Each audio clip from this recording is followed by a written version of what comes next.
For 2011, 2019 Ford Explorers, the spare tire is located underneath the rear of the vehicle, secured by a cable winch system. The access point is a plastic plug under the rear bumper.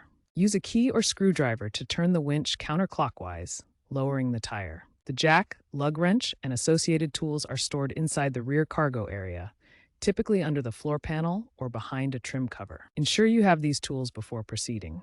Also, make sure to loosen the lug nuts on the flat tire before fully lowering the spare.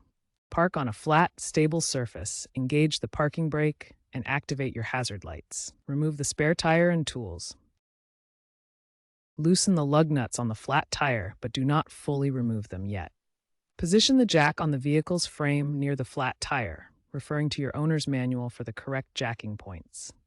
Raise the vehicle until the flat tire is off the ground. Fully remove the lug nuts and the flat tire. Mount the spare tire, tighten the lug nuts by hand in a star pattern. Lower the vehicle. Once lowered, fully tighten the lug nuts with the lug wrench in a star pattern. Finally, stow the flat tire securely and reinstall the spare tire by reversing the winch mechanism.